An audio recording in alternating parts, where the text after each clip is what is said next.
Have you ever seen a video of a crazy person flying an airplane and they're in the cockpit screaming, "We slipping and dipping that thing, baby"?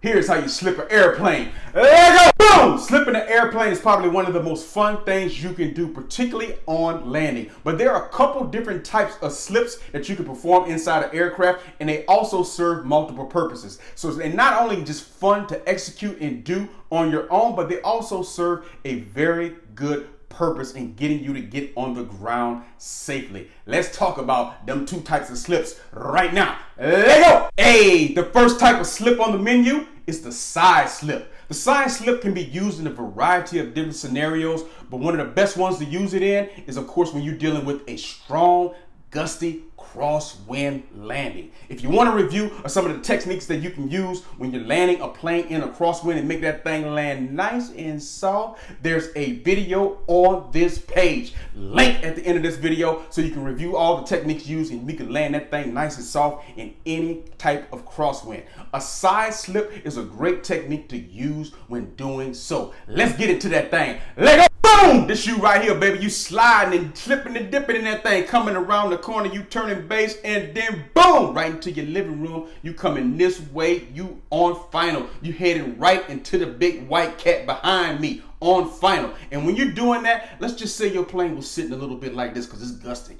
and it's windy out there. What you want to do, of course, with that side slip is you want to get everything coordinated early.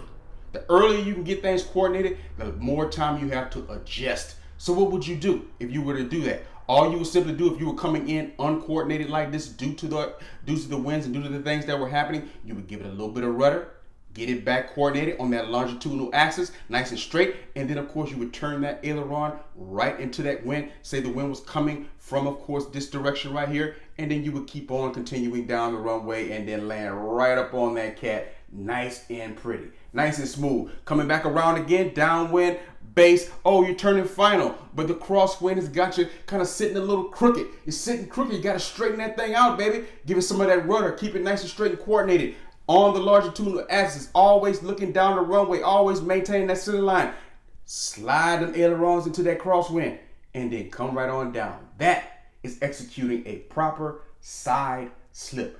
Nice, beautiful, coordinated, but the most important thing is you're starting to get the airplane coordinated with the runway and nice and straight early in that thing so you can come in and settle down nice and easy. That's one of the distinctive qualities between a side slip and the next one on the menu, which is a forward slip. Let's run that thing. Let's go! With the forward slip, one of the reasons why you would even think about using a forward slip is if you're coming in on final and you're too high. So you want to burn off altitude quickly to get you back right where you need to be. That's one great reason. And then another great reason is just simply because it's a lot of fun to slip an airplane, but you also want to make sure you're following, having proper technique and doing it correctly. So one of the things here, of course, you coming down, you on base, you swinging and banging that thing, and then boom, you turn on final. One of the biggest differences between a forward slip and the side slip. When we reviewed the side slip slightly just earlier, we talked about being coordinated with the runway, lined up with that runway early. So you made that correction. That wind was blowing and you made that correction early and got that longitudinal axis in line with the runway, nice and easy as you were coming down into the slip. With the forward slip, you purposely want to be at a side angle in the air and kind of bringing the side of the aircraft into the wind. And the reason why you're doing this is because when the side of the aircraft is going into the wind like this, it's creating more drag. And that's exactly what you want, because remember, one of the primary reasons to even use a forward slip is to burn off altitude and slow you down. So let's just say you use your other tools first. Always use all options and all control surfaces first to control the aircraft. So let's just say you're getting ready, you're trying to burn off some altitude. You've got your flaps in. All right, you're extended on your flaps. That's one way to create drag and bring you down. Let's say the next scenario is you adjusted the power, because you very well know you pull the power out. That's another way to kind of bring you down. And let's just say you're still high, you're still a tad high, and you don't like where you are, and you want to bring that thing down even more. Nice way in a nice scenario, perfect scenario for you to implement, of course, the forward slip. So how would you execute that thing? You coming in and you want the aircraft to be at a side angle. So all you simply are going to do, let's just say that wind is coming from the same way it was coming from on our previous example, cutting right across, right down the middle there, baby. So all you want to do is make sure you give it some of that rudder, and then when you give it rudder, opposite aileron into the wind. So now you're sitting like this, sideways and coming right into the wind. You're going to burn off a lot of altitude doing this, coming all the way down. And you don't have to give it a lot of rudder. It's all about technique, and it's all about being delicate on your controls. Always remember, no jerking. Let the plane do the working. Boom, if you're on final and that wind is cutting through, of course, you want to do left rudder, right aileron, and put the plane in this nice coordinated position right here. You're presenting the side of the aircraft coming straight down the runway. You always want to make sure you maintain the center line, even though you're in this position as you're coming down. You don't want to be here off to the left or off to the right. You want to still be coordinated with the center line. Hug that center line like you hug your woman. As you're coming down and you're letting that side, as soon as you get the right altitude, that's when you can start to release. So don't wait until you come all the way down to the ground if you already have the sight picture and you got the sight picture you want, even right here as you're starting to come down. Now ease up off those controls. Ease up off the aileron and the rudder and let it straighten and coordinate itself out, and you land right on the runway. Nice and easy. Being in that side position is going to cause you to create a lot of drag on the aircraft, and you're going to burn off a lot of altitude very, very quickly. Boom! Boom! There are really 4 key ingredients to think about when executing a slip and having fun with it. Number 1, beforehand, you always want to make sure you review your POH, your pilot's operating handbook for the aircraft that you're flying, because you want to know what is the appropriate flap configuration for executing a slip. It's going to vary from aircraft to aircraft. Some aircrafts may tell you do not do a slip with fully extended flaps, maybe up to 40 degrees, maybe only use 20 degrees or 30 degrees of flaps when executing a slip. It's going to vary from aircraft to aircraft. You must know what that is before you even think about executing a slip. That's numero uno. Boom! Numero dos. You want to be very aware of the pedostatic system and how it can be compromised while executing a slip. If you want a review of the pedostatic system, there's a video on this page, link at the end of the description, full detailed analysis of the pedostatic system. The reason why you want to be aware of this, remember that pedo tube is getting that air and getting its reading from that relative wind that's coming right into that tube and giving you the reading on that airspeed. But because in a slip, the plane is in a uncoordinated kind of state, it can give you a reading that may be lower than what you're actually doing. It can be compromised simply because it's not straight and level. It's in a different kind of position.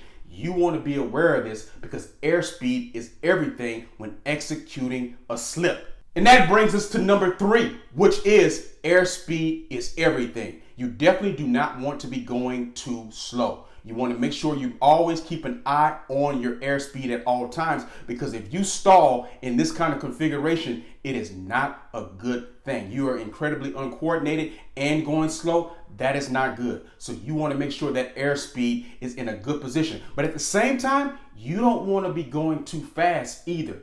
Boom! Think about this. If you're going too fast in a slip and you're coming down the runway like this, and then the second that you get the sight picture that you want and you start to straighten up and coordinate, now you got to try to burn off all that airspeed and you're almost on the ground already and you're near the runway. That's not good. So you don't want to be going too fast, but you definitely don't want to be going too slow. You want to be right in the middle, gauging that airspeed, but also have a sense of situational awareness that what the reading that I'm getting on my airspeed may be slightly lower due to the fact that I'm in an uncoordinated state and the relative wind is not hitting that pedo tube straight on. Hey, boom! Numero 4 of the key ingredients for you to execute a beautiful slip. You always want to make sure the power is all the way out.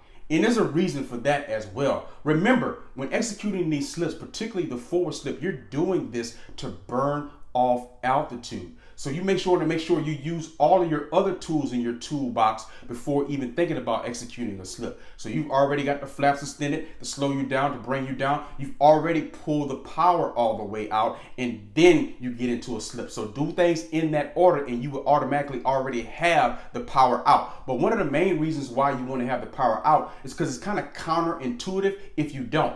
It would be as if you're in your car and you got your foot on the brakes and on the gas at the same time.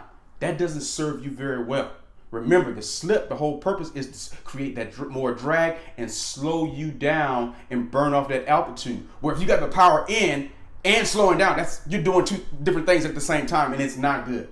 So always have that power out when executing that beautiful slip. Hey, boom! And a bonus tip for you is when you're thinking about this, don't overthink the situation in terms of which side aileron should I use, which side rudder should I use. The main thing you want to think about is opposite. Whatever side aileron you use, if you use left aileron, then you'll be using right rudder. If you use right aileron, then you'll be using left rudder. So don't get caught up in should I use left or right on one. Just always make sure you're doing the opposite thing with your hands and feet. If your hands are directing things to the left, then your feet are directing things to the right simultaneously. Or the opposite of that. Your hands are directing things to the right and your feet are directing things to the left. You just want to use opposite aileron, opposite rudder, because it's going to change depending on which way the wind is blowing. You always try to keep those ailerons into the wind and then do the opposite with your feet to keep it nice and coordinated coming down. Slide, slipping, forward slipping, hey, we in that thing. Boom! Always remember, slips are a lot of fun to execute, but just like everything in aviation, they serve a purpose. Don't forget to like this video, comment on this video, share this video, and subscribe to this channel. I am Donovan Batiste. Hey, this is Leadership Mindset, a place where you can come for free, fun videos to learn everything that you need to know for you to become a pilot. Because I want you to feel what pilots all over the world feel when we swinging and banging that thing. Hey, subscribe to this channel. Love you one time.